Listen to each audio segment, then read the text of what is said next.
Radha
বিষের জ্বালা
তারা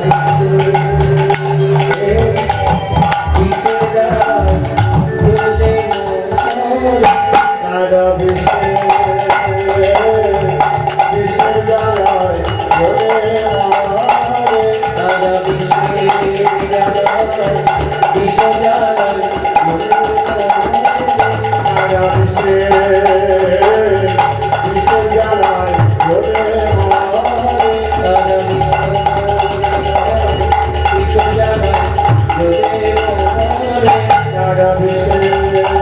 জ্বালা বিষের জ্বালায়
মাঝে মাঝে কীর্তনে যদি এক সপ্তাহ বড় গান না হয় তাহলে কীর্তনের মর্যাদা রক্ষা পায় না। যে যেমন ভাবে পারেন আমি সবার কাছে অনুরোধ করছি আপনারাও শুনবেন আর কীর্তনিয়ারাও যার যেমন গুরু কৃপা অনুযায়ী অন্তত পক্ষে 3 ঘন্টার কীর্তনে একটা বড় গান গাইবেন, তা না হলে কীর্তনের মর্যাদা রক্ষা পায় না। হ্যাঁ, তাহলে কি দেখলাম? কালিন্দীর এক দহে কামি নাগে তাহা রহে বিশ্বজল দহন সমান কালিন্দীর এক দহে কামি নাগ তাহা রহে কালিন্দীর এক দহে কামি নাগ তাহা রহে বিশ্বজল দহন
ওই কালীবাহে বসবাস করছে কে? কালীও না, গরুরের ভয়ে ঘুরতে ঘুরতে ঘুরতে ঘুরতে কোথাও আর জায়গা পায়নি, শেষে কালীবাহের জলে আশ্রয় নিয়েছে। কেন? কালীবাহ জানতো যে গরু সব জায়গায় যেতে পারবে, কালীবাহে যেতে পারবে না। কারণ ওই যে বললাম না, সেই ওই যে ওই যখন অমৃতের ধারে এনেছিল সেই শোরমার ভক্ষণ করেছিল। কালীবাহের নিচে বসবাস করতো কে জানেন? একজন মুনি তপস্যা করতেন, তার নাম হচ্ছে সৌরি। হ্যাঁ, সৌরি মুনি বসবাস করত এবং সেখানে ভজন সাধন করত, এবং তিনি ওই মাছেদের খেলা দেখে খুব আনন্দ পেতেন। তার মধ্যে একটা মাছকে ভক্ষণ করেছে, একবার গরুকে অভিশাপ দিয়েছে, তুই বলে এইদিকে এলেই তো মরে যাবে। আর সেটা কালীনাগ জানতো, যার জন্যে আর কোথাও নেই, একবার এসে দাঁড়িয়েছে কালীবাহের চরে। কিন্তু এত তার তীব্র বিষ যে সেই বিষের জ্বালায় পাশে কোনো গাছপালা পর্যন্ত হয় না, এমনকি আশেপাশে কোনো পশু পাখি যেতে পারে না, এমনকি হ্রদের উপর দিয়ে যদি কোনো পাখি উড়ে যায়, ওই তীব্র বিষের জ্বালা সহ্য করতে না পেরে কালীবাহের জলে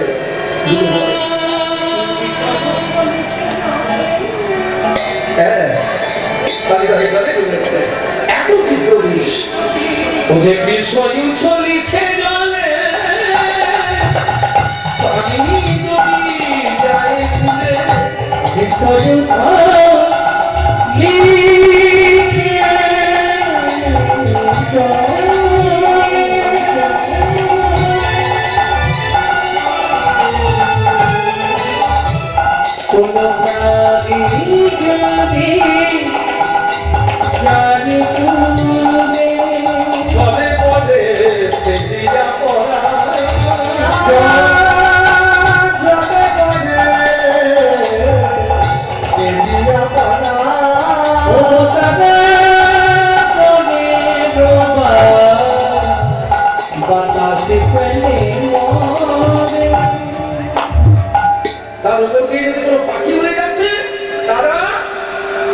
ডুবে মরছে। এখন এইভাবে যখন সবাই মরতে শুরু করেছে একে একে, সবাই চিৎকার করতে শুরু করছে, হে দয়াময়, আমরা তো বৃন্দাবনে কারোর কোনোদিন কোনো ক্ষতি করিনি, আমরা বৃন্দাবনের কারোর কোনোদিন কোনো ক্ষতি করিনি, বৃন্দাবনের ফল খাই, যমুনার জল খাই, আর রাধা গোবিন্দ গুণানুকীর্তন গাই, এই হচ্ছে আমাদের কাজ।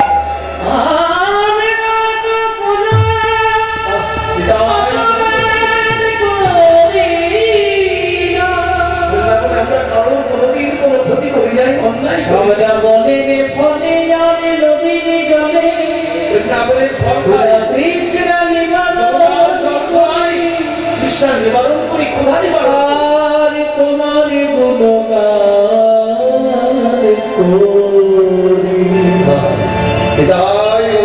তবে বল দয়াময়, কিসের লাগে বিষের জানানি মোদের প্রাণে যায়।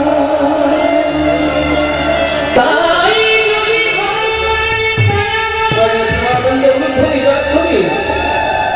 তবে তোমার নাম নিয়ে যদি মোদের প্রাণে যায়, তাহলে যাবে না তো তোমার নাম নেব না, তোমার নাম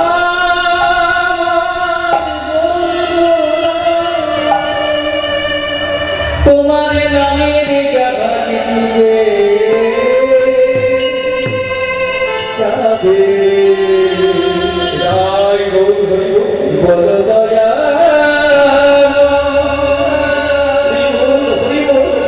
আমাদের কেন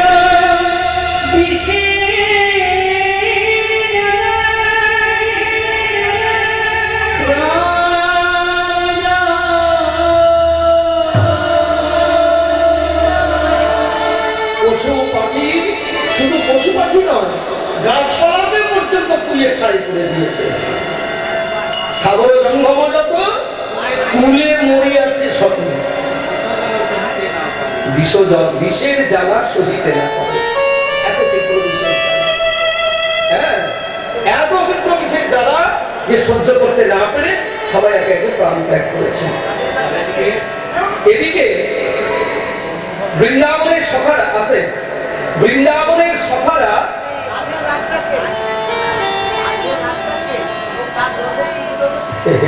বলে দেব। তো এইবার সখারা কি করেছে না, ওই বিনোদ খেলা খেলতে খেলতে, সখারা বিনোদ খেলা খেলতে খেলতে পিপাসা পেয়েছে, খুব পিপাসা পেয়েছে। এবার যেই না পিপাসা দূর হয়েছে, একা নাই, আস্তে আস্তে বলে দেব, একা নাই, বলে কি হয়েছে, আমাদের খুব পিপাসা পেয়েছে, বলে তাহলে এক কাজ কর, কালীদহের জন্য জল পান করে নির্মল জল জাপান করে। এই কালীদহের জলে জল পান করতে যেই না গেছে, হ্যাঁ কালীদহের জলে জল পান করতে গেছে, যেই না পান করতে গেছে অমনি তীব্র বিষের যন্ত্রণা সহ্য করতে, আস্তে আস্তে আস্তে কথা বলবো না, তীব্র বিষের যন্ত্রণা সহ্য করতে না পেরে তারা সবাই অচৈতন্য হয়ে লুটিয়ে পড়েছে,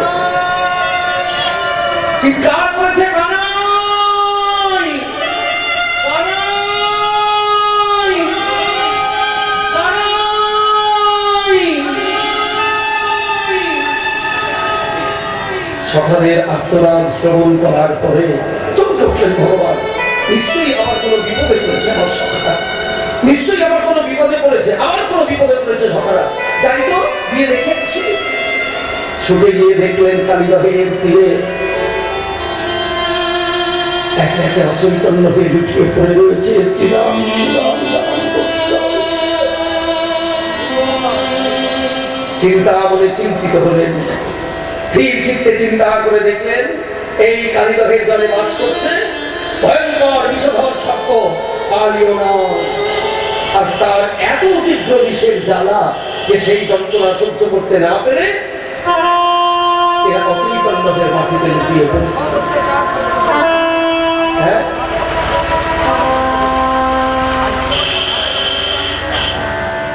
নিতাই গৌর হরি হরি বল। এই কালিওনাগ কে ছিলেন?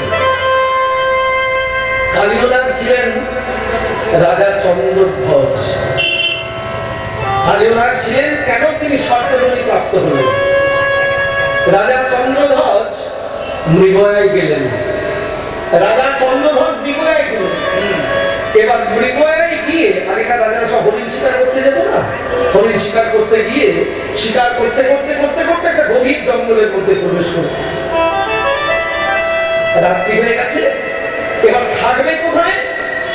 রাত্রি হয়ে গেছে, থাকবে কোথায়? এদিক ওদিক যেতে যেতে দেখলো যে একটা ছোট্ট কুঠি, কিন্তু এত সেখানে দুর্গন্ধ যে দাঁড়িয়ে থাকা যাচ্ছে। দেখলো ওই কুঠিরের মধ্যে একজন মুনি বসে বসে ধ্যান করছে, তার সর্বাঙ্গে গলিত পুষ্প, পোকা পিড়ি করে পড়ছে, সর্বাঙ্গে গলিত পুষ্প তার অঙ্গের থেকে বন্ধ বেরোচ্ছে।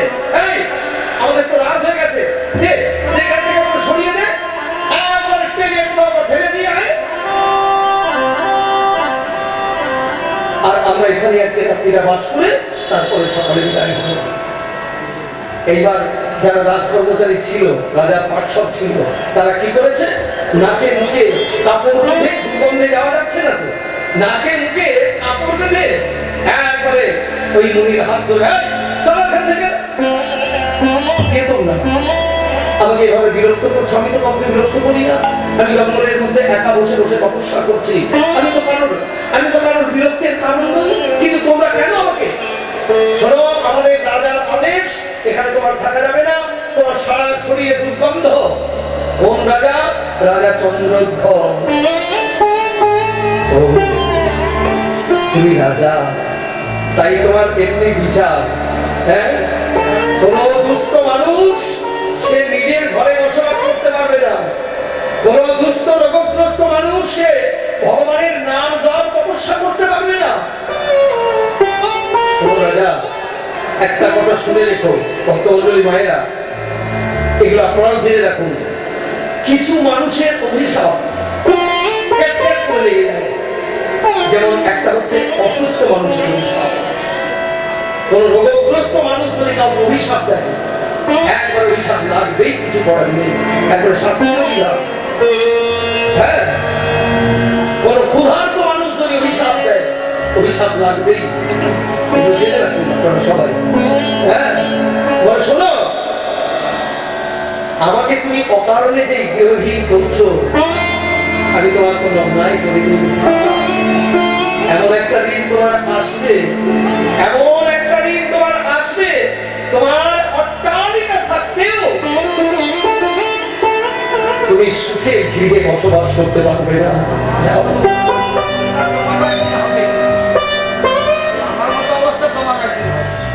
আর শুধু তাই নয়, শুধু তাই নয়, আজকে যেমন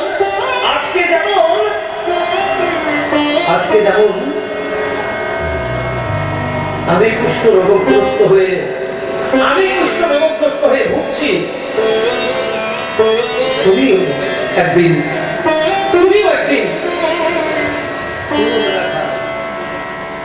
ওই যন্ত্রণা ভোগ করবে। যাও, আমি যেমন যন্ত্রণা ভোগ করছি, তুমি একদিন এরকম যন্ত্রণা ভোগ করবে। যাও। এই চলে গেল চন্দ্রধ্বজ চলে গেল। এবার আস্তে আস্তে আস্তে আস্তে তার একটা ব্যাধি হলো। সেই ব্যাধিটা কি? অম্লশূল ব্যাধি। অম্লশূল ব্যাধি ছিলেন তো? এখন আর ব্যাধিটা মারাত্মক না। আগেকার দিনে ব্যাধিটা এমন ছিল যে ওই ব্যাধিতে মানুষ মারা যেত, বাঁচত না, কোনো ওষুধ ছিল না। মানে খাওয়ার পরে আর হজম হতো না, সোজা খাওয়ার পরেই বমি, মানে যেটাই খাবে সেটাই সঙ্গে সঙ্গে বমি। একে বলে হয় অম্লশূল ব্যাধি। বহু কবিরাজ দেখানো হলো, বহু ডাক্তার দেখানো হলো, কিন্তু কেউ রোগ সারাতে পারছে না। একজন কবিরাজ এসে বললেন যে শোনো, মানস সরোবরে চলে যাও। মানস সরোবরে একটা রাজহংস আছে, সেই রাজহংসকে এনে তাকে কেটে তার মাংস যদি ভক্ষণ করতে পারো, অম্ল শুরু ব্যাধি ভালো করে হ্যাঁ এবার যাও চলে যাও এই মানুষ সর্বত থেকে সেই হংসকে ধরে নিয়ে আসা হলো মহারাজ আপনি আমায় বন্দি করে এনেছেন কেন বলে আমার একটা ব্যাধি হয়েছে কবিরাজ বলেছে যে তোমার মাংস ভক্ষণ করলে আমার ব্যাধি ভালো হয়ে যাবে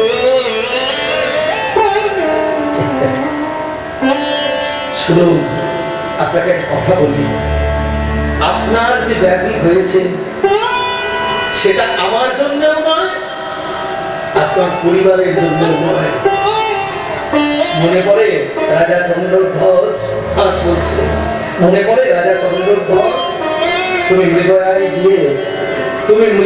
গিয়ে হরিণ শিকার করতে গিয়ে তুমি অবস্থ মুনিকে কুষ্ঠ রোগগ্রস্ত অবস্থ মুনিকে তুমি গৃহহীন করেছ